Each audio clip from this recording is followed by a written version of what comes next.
आज हम डिस्कस करेंगे सीयूटी पीजी के लिए क्या स्ट्रैटेजी हो सकती है, राइट। मेरा खुद की जो पढ़ाई थी बीए तक की, वो मराठी मीडियम में हुई थी। मैं पॉलिटिकल साइंस का स्टूडेंट था, लेकिन मराठी मीडियम में मैंने पॉलिटिकल साइंस पढ़ा है बीए तक। और बाद में फिर जेएनयू में जब मैं एडमिशन लिया तो वो पूरा इंग्लिश में था, राइट। तो बहुत सारे लोग होंगे जो मतलब हिंदी में पढ़ रहे हैं या अपने अपने रीजनल लैंग्वेजेस में पॉलिटिकल साइंस को पढ़ रहे हैं, या ऐसे भी कुछ स्टूडेंट्स होंगे जिनका पॉलिटिकल साइंस बैकग्राउंड है ही नहीं, या इनका ह्यूमैनिटीज का बैकग्राउंड है ही नहीं, वो इंजीनियरिंग करके यहाँ पे अब आ रहे हैं मास्टर्स करने पॉलिटिकल साइंस में। तो हर एक के लिए स्ट्रैटेजी थोड़ी अलग हो सकती है, right. One size fits all approach नहीं हो सकता। तो कैसे अप्रोच करना है इस पर्टिकुलर पेपर के लिए, राइट। ये इंपॉर्टेंट है अगर आपको एडमिशन चाहिए पॉलिटिकल साइंस में, या पॉलिटिक्स स्पेशलाइजेशन इन आईआर या IRM, industrial relations and area studies, या पब्लिक एडमिनिस्ट्रेशन। तो लगभग 4 मास्टर्स के सब्जेक्ट्स के लिए ये पेपर बहुत ही ज़्यादा इंपॉर्टेंट है। तो लेट स्टार्ट, कैसे पढ़ सकते हैं इस पेपर को अच्छे से डिस्कस करेंगे। थोड़ा हो सकता है आधे घंटे का वीडियो हो, लेकिन बहुत अच्छा वीडियो होने वाला है। आपको एक अच्छा डायरेक्शन मिलेगा जो आपका बाद में बहुत अच्छा टाइम बचाएगा, राइट। जो आप गलत डायरेक्शंस में एफर्ट्स लोगे, अपना टाइम वेस्ट करोगे, आई होप सो ये आधे घंटा आपका वो टाइम बचाएगा जरूर। ठीक है, सो लेट स्टार्ट। सो आप कहाँ पे स्टैंड करते हो, मतलब अगर मैं ब्रॉडली दो जगह पे आपको बांट दूँ, एक तो पॉलिटिकल साइंस बैकग्राउंड के स्टूडेंट्स होंगे, या तो नॉन पॉलिटिकल साइंस बैकग्राउंड के स्टूडेंट्स भी होंगे जिनको मास्टर्स पॉलिटिकल साइंस में करना है।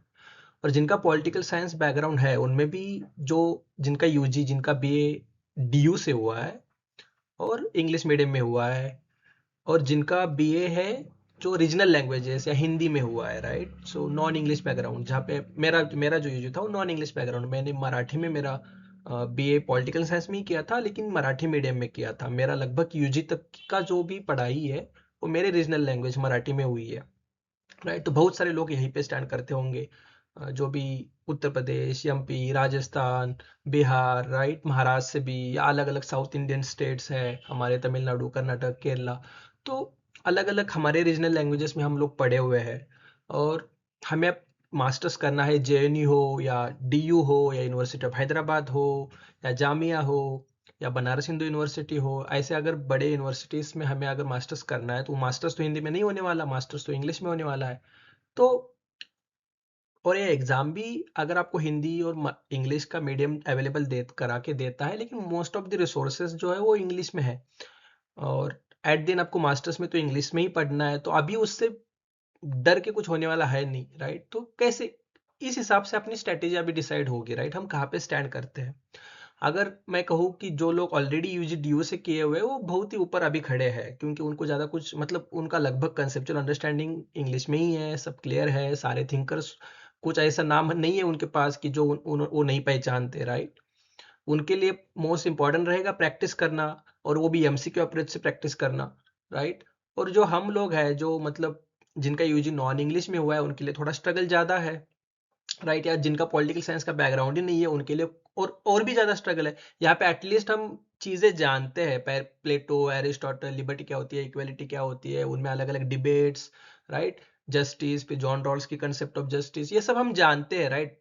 दो हम मराठी में जानते हैं या हिंदी में जानते हैं, या हम तमिल में जानते हैं या कन्नड़ में जानते हैं, लेकिन हम जानते हैं जरूर है। नेम्स जो भी क्वेश्चंस में आएंगे हमारे लिए वो फेमिलियर है, ऑप्शन से हम कुछ कर लेंगे जुगाड़, राइट। लेकिन जिनका नॉन पॉलिटिकल साइंस बैकग्राउंड है वो क्या कर सकते हैं, इसको कैसे प्रिपेयर करेंगे वो लोग। तो इस तरीके से स्ट्रैटेजी को थोड़ा बहुत मोल्ड करना पड़ेगा, one size fits all approach के साथ हम नहीं जा सकते, राइट। अगर आपका एग्जाम हम देखें तो लगभग मार्च में होगा, और लास्ट 3 इयर्स के मैं डेट्स देखे तो 10 मार्च के बाद ही हुआ है आपके पेपर्स, राइट। लेकिन हम तो भी मार्च अगर मान के चलते हैं तो आपके पास पूरा जनवरी, पूरा फरवरी अभी पड़ा हुआ है, राइट। तो लगभग 60-65 डेज आपके पास है। तो इसको कैसे बेस्ट वे से हमें यूटिलाइज करना है, राइट। यहाँ पे हम ये डिस्कस करते हैं, राइट। मैं कोई क्लासेस अरेंज नहीं करता, मैं कोई मटेरियल नहीं बेचता, मैं कोई मॉक्स नहीं बेचता हूँ, राइट। ना मेरा ये चैनल मोनेटाइज्ड है तो आपके व्यू से ना मुझे पैसे मिलते हैं, राइट। तो जो भी है ये आपके इंटरेस्ट में ये वीडियो मैं शूट कर रहा हूँ, राइट। सो एंड तक इसको जरूर देखिए,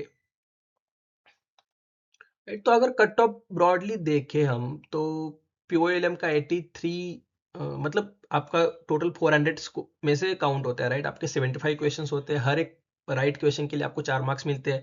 अगर आप कोई गलत आंसर किया तो 1 मार्क आपका माइनस हो जाता है, राइट। सो ये 400 को जेएनयू 100 में ट्रांसलेट करता है, राइट।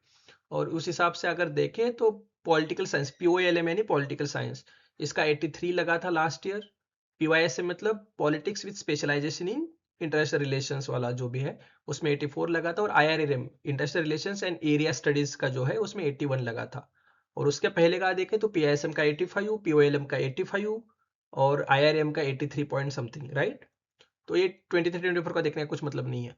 तो इन 2 साल से अगर हम देखें तो यहाँ से हमें ये पता चल रहा है कि हमें 75 में से around 65 to 66 question for safe side हमें सही करने ही करने हैं। मतलब 65 प्लस हमें स्कोर करना है या 65 के अराउंड स्कोर करना है, राइट। हम 60 के नीचे तो आना अफोर्ड भी नहीं कर सकते। तो अब ये डुएबल है, इतने सारे लोग क्रैक तो कर रहे हैं, तो ऐसा नहीं है ना कि ये पॉसिबल नहीं है। अब मेरा जो एमए का मेरा क्लास था, बहुत सारे लोग मतलब डीयू से थे भी, लेकिन बहुत ज्यादा लोग डीयू के बाहर के थे। ऐसे रीजनल लैंग्वेजेस में पढ़े हुए, हिंदी में पढ़े हुए, ये भी बहुत सारे लोग थे।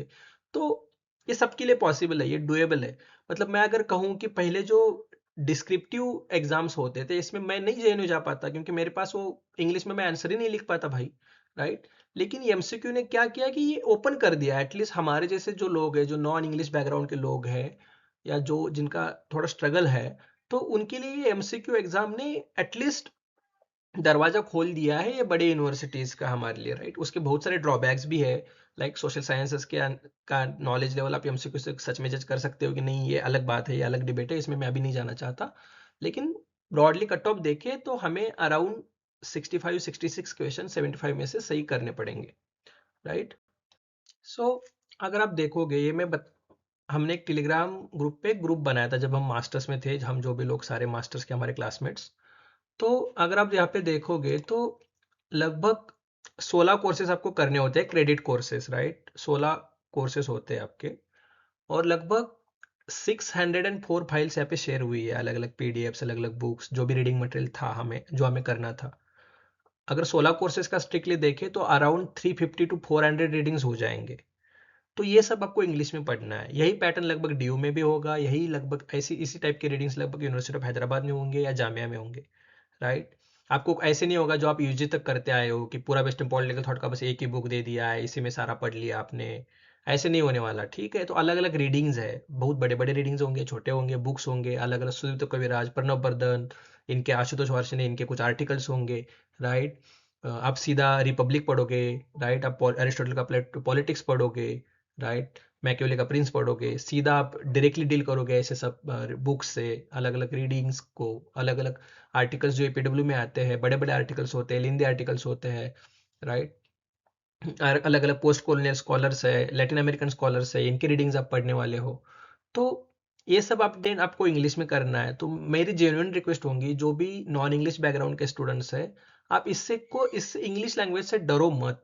आप इंग्लिश में क्वेश्चंस को डील करो, आप इंग्लिश में जो भी सोर्सेस में बताने जा रहा हूँ उसको पढ़ो, पढ़ने का ट्राई करो, समझो। थोड़ा स्ट्रगल होगा, थोड़े वर्ड समझ में नहीं आएंगे, आप सर्च करो, मेहनत करो, क्योंकि फिर आपके लिए ये फायदेमंद होगा, राइट। जो ऑलरेडी यूजी डीयू से करे हुए हैं, उनके लिए कुछ नया है नहीं, ये सब रीडिंग्स पैटर्न उनको यूजी में फॉलो हुआ है, राइट। तो एक अलग पेडेस्टल पे वो लोग ऑलरेडी खड़े हैं। ये सब रीडिंग्स लगभग इसमें से 15 टू 20% रीडिंग्स उन्होंने यूजी में ही किए हुए होंगे। उनके लिए सब नाम नए नहीं है, ज्यादा स्ट्रगल नहीं है उनके लिए, स्ट्रगल अलग लेवल का है उनके लिए। स्ट्रगल जो है वो एमसीक्यू अप्रोच से क्वेश्चन को सॉल्व करने का है, क्योंकि वो डिस्क्रिप्टिव में लिखते हैं आंसर्स, उस तरीके का उनका अप्रोच रहा है। तो उनके लिए स्ट्रगल जो है वो कैसे एमसीक्यू लेवल के क्वेश्चन करे, ये है। और हमारे लिए जो स्ट्रगल है वो अल टुगेदर लैंग्वेज के साथ भी डील करना है हमें, राइट। तो ये मैं रीडिंग्स इसलिए बता रहा हूँ, इतनी सारी रीडिंग्स अगर आप बाद में करने वाले हो तो डरना नहीं है। ये एक अच्छा अपॉर्चुनिटी है यार, इतने रीडिंग्स नहीं करने को मिलते बाद में कभी भी कहीं पे भी। अगर आपको सच में सीखना है तो ये बहुत ही अच्छी अपॉर्चुनिटी है, राइट। तो ये ध्यान में रखिए। तो सबसे इंपॉर्टेंट ये है ना कि कोई शॉर्टकट्स नहीं अपनाने हैं, या मतलब आपको रेडीमेड मटेरियल मिलेगा, राइट।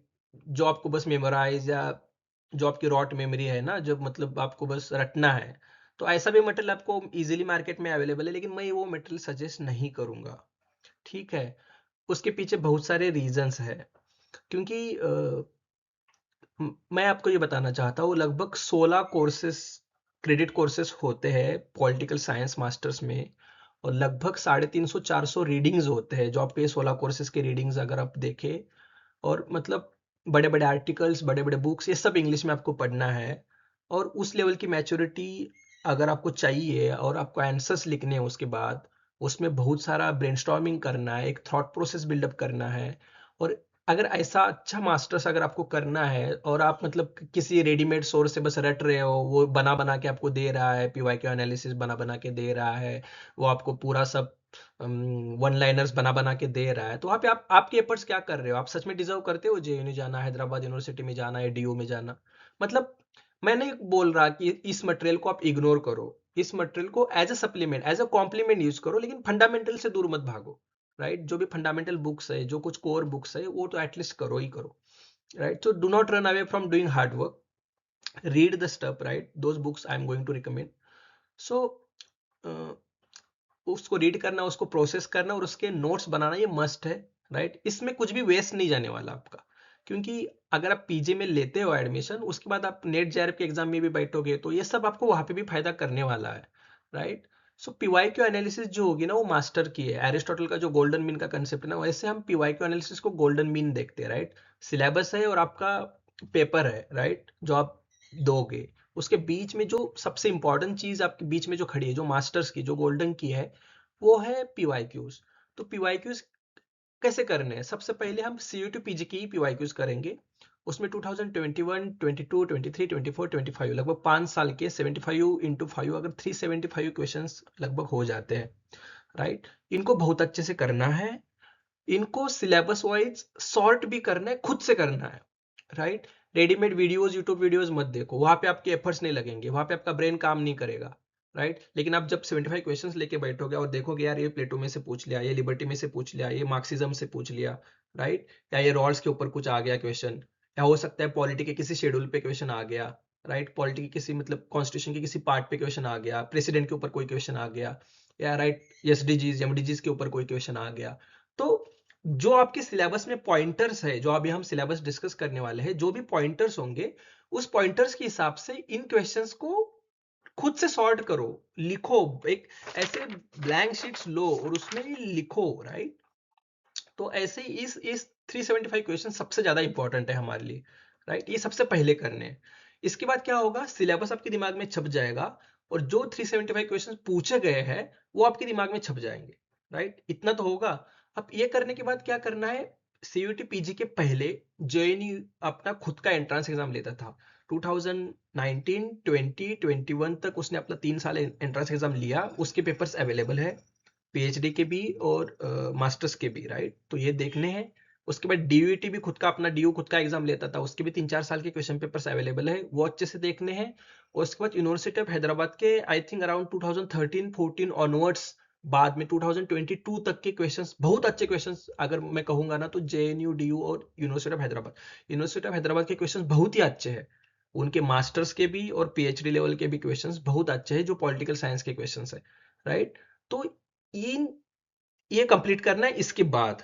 राइट, और फिर हम पहुंचेंगे यूजीसी नेट के क्वेश्चंस में। यूजीसी नेट में क्या करना है, यूजीसी नेट का सिलेबस बहुत ही ब्रॉड है, बहुत ही वास्ट है, बहुत ही उसकी डेप्थ है, तो सारे क्वेश्चंस हमारे लिए अभी जरूरी नहीं है। ये ऊपर के दो चीजें करने के बाद, मतलब सीयूटी पीजी और इन सब जेएनयू, डीयू या यूनिवर्सिटी ऑफ हैदराबाद के जो पहले एंट्रेंसेस होते थे, इनके क्वेश्चंस देखने के बाद आपको पता चलेगा यूजीसी नेट में से कौन से क्वेश्चंस मेरे काम के, कौन से क्वेश्चंस अभी मेरे काम के नहीं है। तो ऐसे क्वेश्चंस बस उठाने हैं जो मेरे काम के, मतलब जो मैं ऊपर के सब क्वेश्चंस देखने के बाद, मेरा सीयूटी पीजी का सिलेबस देखने के बाद, ये क्वेश्चंस भी मेरे लिए इंपॉर्टेंट है, ऐसे कुछ क्वेश्चंस वहां से निकलेंगे। राइट, तो ये यहाँ से एनालाइज करना है। और इंडियन पॉलिटी के स्ट्रिक्टली कॉन्स्टिट्यूशन, उसके आर्टिकल्स या अलग अलग जो इंडियन पॉलिटी से रिलेटेड चीजें हैं, यूपीएससी में 2013 से 25 तक, मतलब लगभग हर साल 12 से 15 क्वेश्चन ही आते हैं, तो लगभग 10-12 साल में हार्डली यहाँ पे 150 के अराउंड क्वेश्चन बन जाएंगे। ठीक है, तो ये तो इतना बेयर मिनिमम है आपके लिए अभी। ठीक है, ये पीवाईक्यूज बहुत अच्छे से करने हैं, इसके नोट्स बनाने हैं, फैक्ट शीट्स डेवलप करने हैं, अलग तरीके से थीम्स में, अलग अलग थिंकर्स वाइज, कंसेप्ट वाइज इसको अच्छे से डिवाइड करना है। यहीं पे अगर ये आप बहुत अच्छे से करोगे और यहाँ पे अगर आप शॉर्टकट नहीं लोगे, सीधा रेडीमेड मटेरियल अगर नहीं यूज करोगे, और ये स्टेप अगर सच में फॉलो करोगे जो मैंने खुद किया था, आपका 50%, 50 to 60% सिलेबस यहीं पे हो जाएगा कवर। आपके एग्जाम में भी लगभग 50 to 60% क्वेश्चन यहीं से सॉल्व हो जाएंगे। तो इसको अवॉइड नहीं करना है। ऑप्शंस के ही क्वेश्चंस देखने हैं, ऑप्शंस में भी एक ऑप्शन सही है लेकिन बाकी के 3 ऑप्शंस क्या है, वहां से कुछ नेक्स्ट क्वेश्चन बन सकता है क्या है। तो ये बहुत इंपॉर्टेंट है।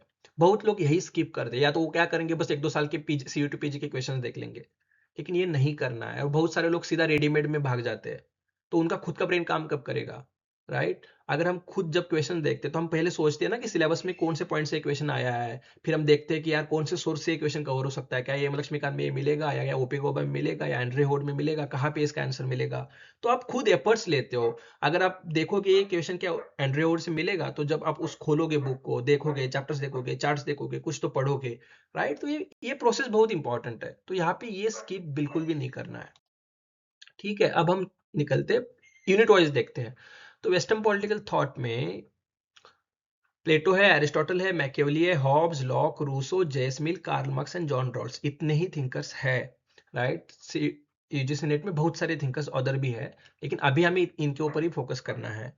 तो इन दोनों में से मतलब प्लेटो टू मार्क्स, ये जो सुब्रता मुखर्जी और सुशीला रामास्वामी इनका जो बुक है, और ब्रायन नेल्सन, मैंने ये बुक रेफर किया था, राइट, पहला वाला। ये दूसरा ब्रायन नेल्सन का मैंने बुक रेफर नहीं किया था, लेकिन बहुत से लोग सजेस्ट करते हैं, मुझे नहीं पता।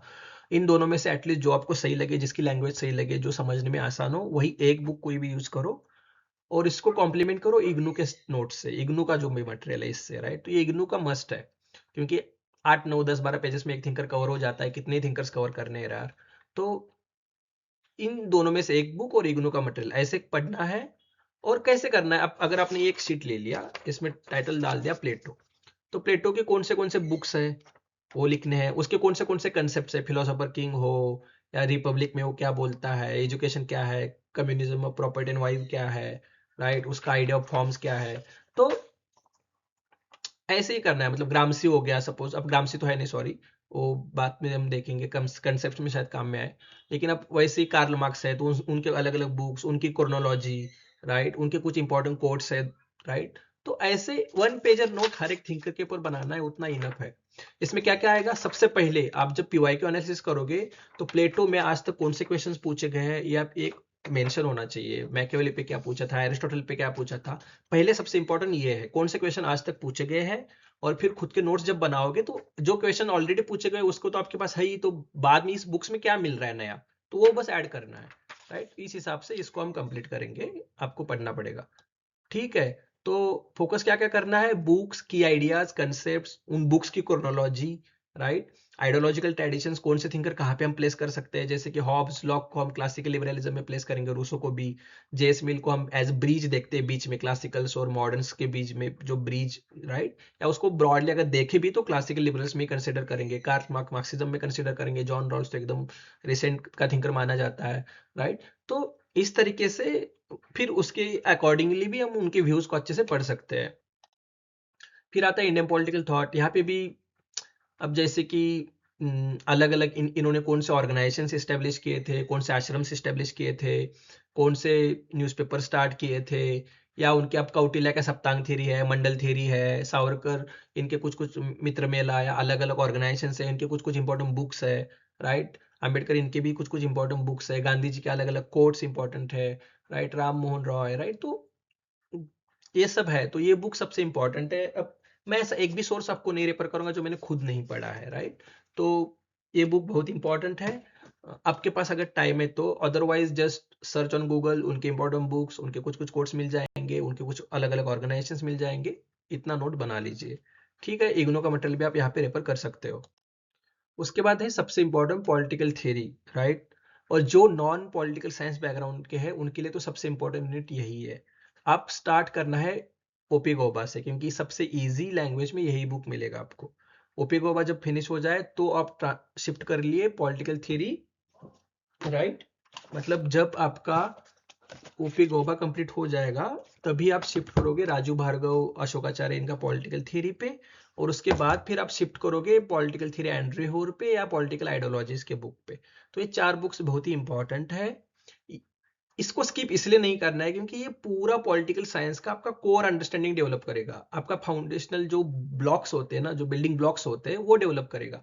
अगर ये यूनिट जितना अच्छा होगा, उतना बाकी के सारा सब सही से सब समझ में आएगा, राइट। इसको स्किप नहीं करना है। अब क्या करना है, अब ऐसे ही मैं बताऊंगा कि अब आपने पीवाई का एनालिसिस तो किया हुआ है, आपके पास पता है लिबर्टी में क्या पूछा है, इक्वलिटी में क्या पूछा है, जस्टिस में क्या पूछा है, डेमोक्रेसी में क्या पूछा है, स्टेट के ऊपर क्या क्या क्वेश्चन आए हुए हैं, ह्यूमन राइट्स में क्या क्या पूछा है, अलग अलग कन्वेंशन ट्रीटीज क्या क्या पूछा है।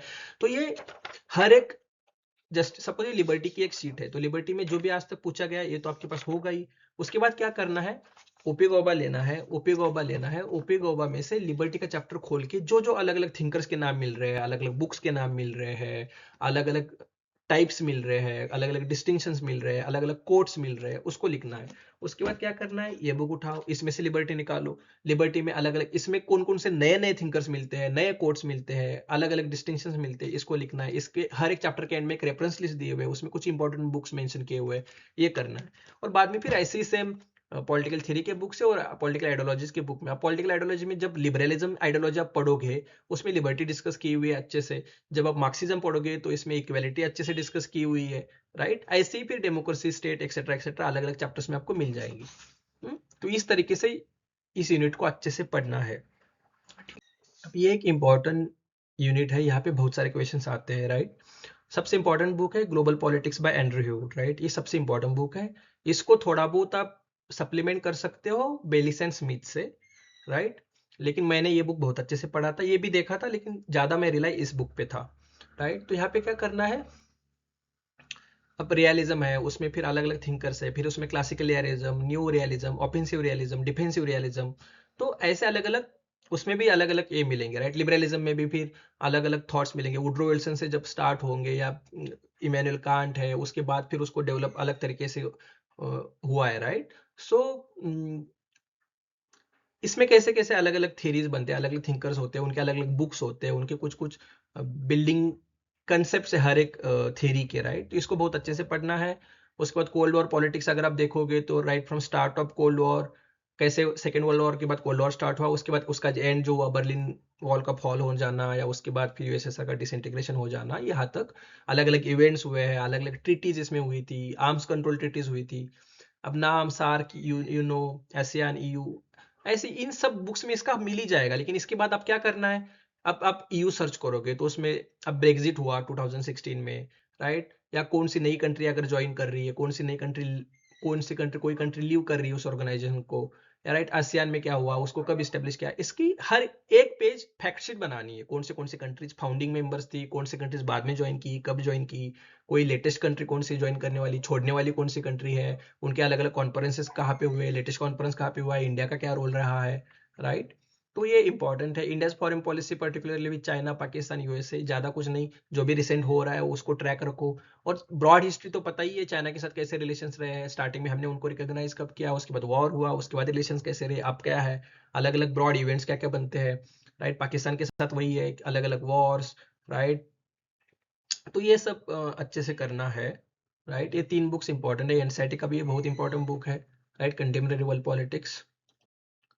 उसके बाद इंडियन गवर्नमेंट एंड पॉलिटिक्स, ये डुएबल क्वेश्चंस होते हैं, सबसे इजी क्वेश्चंस यही से आते हैं, ज़्यादा कुछ करने की जरूरत है नहीं।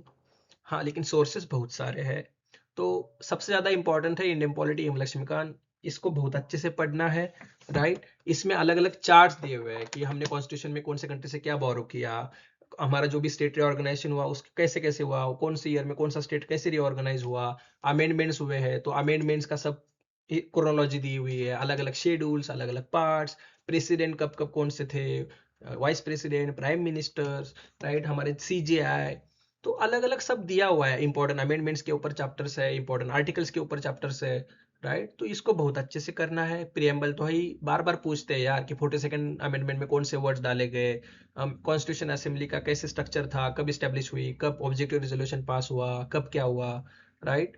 तो ये सब आता है, पार्लियामेंट से related, cabinet, prime minister, president, fundamental rights, रटना ही रटना है। मतलब पहले 52 51 तक के आर्टिकल्स तो रटने ही रटने हैं आपको, मतलब वो मस्ट है आपके लिए, फंडामेंटल राइट्स, डीपीएसपीज के articles, right, fundamental duties, DPSPs, ये सब अमेंडमेंट, गवर्नर्स, ये सब सब मतलब बहुत इंपॉर्टेंट है। सबसे इंपॉर्टेंट बुक ये है इंडियन पॉलिटी, एम लक्ष्मीकांत। उसके बाद politics in India since independence, यहाँ पे बहुत सारे इवेंट्स मिल जाते हैं, अलग अलग पर्सनैलिटीज के बारे में लिखा हुआ है, राइट। ये बहुत अच्छा बुक है।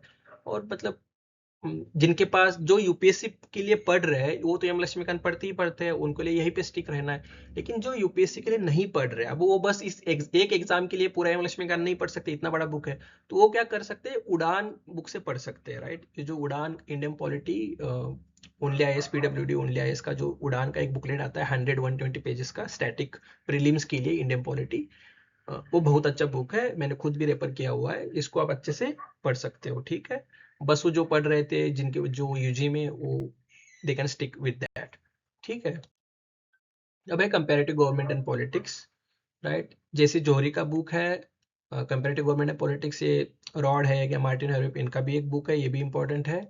और जिनको ये दोनों बुक्स पढ़ना पॉसिबल नहीं, वो एटलीस्ट इग्नू से कंपैरेटिव पॉलिटिक्स अच्छे से पढ़ो, क्योंकि मुझे तो सबसे अच्छा सही लैंग्वेज में, आसान लैंग्वेज में ज़्यादा समझ में आया इग्नू के मटेरियल से। तो ये बहुत इंपॉर्टेंट है, और यहाँ पे ज़्यादा हेल्प आपकी करेगा पीवाई क्यूज, क्योंकि सिलेबस से इतना कुछ क्लियर नहीं हो रहा है, राइट, क्योंकि 4 छोटे पॉइंटर्स दिए हुए, यहाँ से इतना कुछ ज़्यादा समझ में नहीं आ रहा है, ठीक है। अलग अलग कंट्रीज के पूछते हैं इलेक्टोरल सिस्टम के बारे में, उनके सीनेट, उनके पार्लियामेंट्स के बारे में क्वेश्चन आते हैं, राइट। तो ये अच्छे से करना है।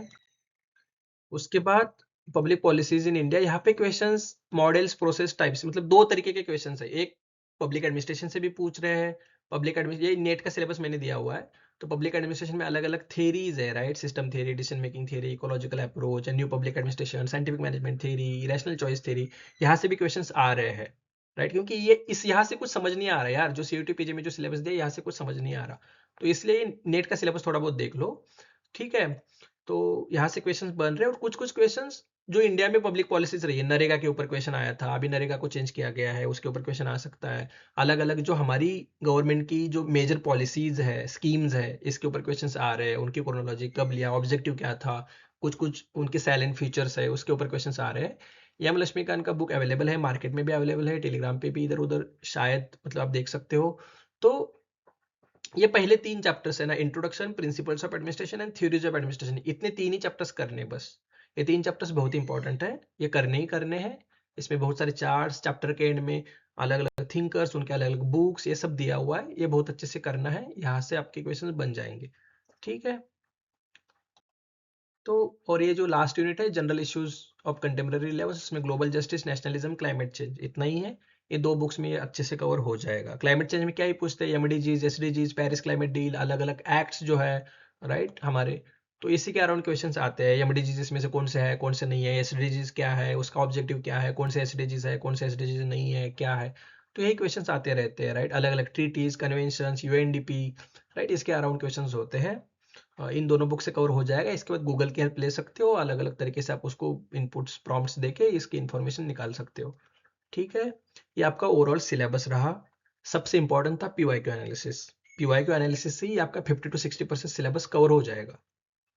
मार्क्स भी 50-60% मार्क्स वहीं पे आप मिला लोगे, मतलब आपको मिल जाएंगे अगर अच्छा एनालिसिस किया है। उसके बाद ये बुक्स अगर पढ़ोगे तो बहुत अच्छा फाउंडेशन होगा, और उसके बाद जनवरी में ये अच्छे से करो, मिड फरवरी तक ये अच्छे से करो, उसके बाद आप उसको सप्लीमेंट कर लो, जो readymade material, readymade notes available है उससे। अगर आप स्टार्टिंग में से ही रेडीमेड की तरफ भागोगे तो आप ये इतने एफर्ट्स नहीं करोगे, मेहनत नहीं करोगे, तो आप डिजर्व भी नहीं मतलब राइट बनते हो, राइट, इतना एफर्ट्स तो बनता है। अगर आपको बाद में 350-400 रीडिंग्स पढ़ने हैं, अच्छे से एमए कंप्लीट करना है, कहीं पे भी, मतलब डीयू हो या यूनिवर्सिटी ऑफ हैदराबाद हो या जेएनयू हो, बहुत सारे रीडिंग्स होते हैं, कॉम्प्लेक्स रीडिंग्स भी होते हैं, मैं डरा नहीं रहा हूँ, लेकिन अगर आपको ये बाद में करना है, और वो हो जाता है यार, आप 5-6 लोगों का ग्रुप बनता है, आप रीडिंग्स डिस्कस करते हो, फिर वो समझते हो आप क्वेश्चंस, मतलब ऐसे लेक्चर्स नहीं होते यहाँ पे इन यूनिवर्सिटीज में कि बस प्रोफेसर अकेले बोल रहे हैं, वो डिस्कशन टाइप के होते हैं, राइट, स्टार्टिंग से ही from first minute only discussion type होता है वो पूरा। ऐसे नहीं कि भाई 50 मिनट तक टीचर अकेला बोल दिया और लास्ट के 5-10 मिनट क्वेश्चन पूछ लिया, नहीं होता है वो, स्टार्टिंग से ही डिस्कशन टाइप का लेक्चर होता है, राइट। आप पहले पढ़ के आते हो, फिर आप लेक्चर होता है, राइट, ऐसे नहीं कि पढ़ा लिया बाद में कुछ हुआ। तो ठीक है, ये था इम्पोर्टेंट।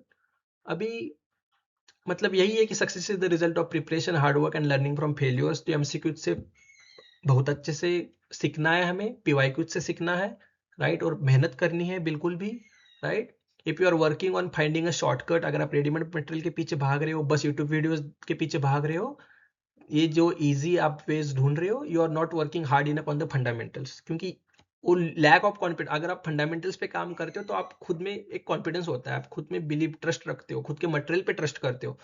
लेकिन आप फंडामेंटल्स को ही जब इग्नोर करते हो ना तो इन सब चीज़ों के पीछे भागते हो जिसका कुछ ज़्यादा मतलब नहीं है। ठीक है, तो ये याद रखिए, फंडामेंटल्स को इग्नोर नहीं करना है। और रेडीमेड मटेरियल आपको ब्रेन को रॉट कर देगा, वो रॉटन हो जाएगा ब्रेन, राइट। तो क्योंकि आप कुछ एफर्ट्स नहीं ले रहे हो तो उसका डेवलपमेंट कैसे होगा, उसका प्रोग्रेस कैसे होगा, राइट।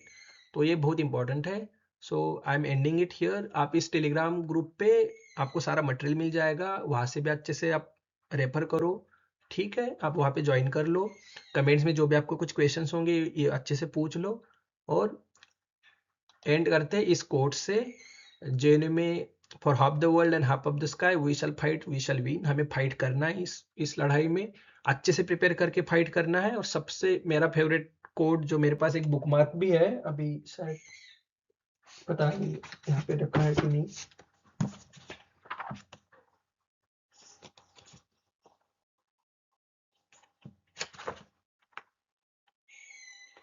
ये नहीं, दूसरा बुकमार्क है ये। तो सबसे खतरनाक होता है हमारे सपनों का मर जाना, ठीक है। तो ये जो अपने ड्रीम्स है, हमें अच्छे यूनिवर्सिटी में एडमिशन पाने का जो आपका ड्रीम है, जेएनयू हो, डीयू हो, यूनिवर्सिटी ऑफ हैदराबाद हो, राइट, ये बहुत ही अच्छे यूनिवर्सिटीज़ है, बीएचयू है, जामिया है, राइट। लेकिन I prefer this 3 universities, DU, JNU and Hyderabad. ये बहुत अच्छी यूनिवर्सिटी है, जामिया भी अच्छी है। तो अगर आपको यहाँ पे जो एडमिशन पाने का ड्रीम है इसको जिंदा रखना है, राइट, और होप्स रखने हैं, और वो होप्स तब सही साबित होगे जब आप एफर्ट्स करोगे, राइट। एफर्ट्स से नहीं भागना है, हार्ड वर्क से नहीं भागना है, वही एट दिन मैटर करेगा, प्रैक्टिस, हार्ड वर्क, रिविजन। ठीक है। सो जो भी आपके क्वेश्चंस होंगे कमेंट में आप पूछो। मेरा खुद का बैकग्राउंड मराठी में रहा है, ठीक है। मैं खुद मराठी मीडियम में पढ़ा हूँ, यूजी तक, मेरा बीए तक, उसके बाद सीधा एमए में इंग्लिश में शिफ्ट हुआ हूँ। तो ये पॉसिबल है, राइट। मैंने मेरा एमए सीपीएस से कंप्लीट किया, मैंने जेआरएफ लगभग 254 मार्क्स से क्रैक किया। उसके बाद मैं लैम्प फेलोशिप के लिए सिलेक्ट हो गया था, राइट। उसके बाद मैं chief minister fellowship of Maharashtra join किया, फिर मैंने post graduate certificate programme in public policy IIT Bombay से कंप्लीट किया, राइट। तो हमारे लिए पॉसिबल है, हम रीजनल लैंग्वेजेस में पढ़े हुए हैं या हम हिंदी में पढ़े हुए हैं, हमारे लिए भी ये सब करना पॉसिबल है। बस एफर्ट्स लेने हैं, मेहनत करनी है, वहाँ नहीं चुकना है, ठीक है। We will meet in next video if possible. देखते हैं कैसे पॉसिबल हो जाता है। तब तक आई होप सो आपको एक अच्छा डायरेक्शन मिल गया होगा, राइट। तो आगे आपका टाइम भी वेस्ट नहीं होगा, किस डायरेक्शन में पढ़ना है, क्या एफर्ट्स करना है, ये तो मैंने बता दिया है अभी। ठीक है, आप अपने हिसाब से इसको मोल्ड करिए, कहाँ पे आप स्टैंड करते हो देखिए और इस हिसाब से पढ़िए। All the best. ठीक है, thank you all for watching till the end.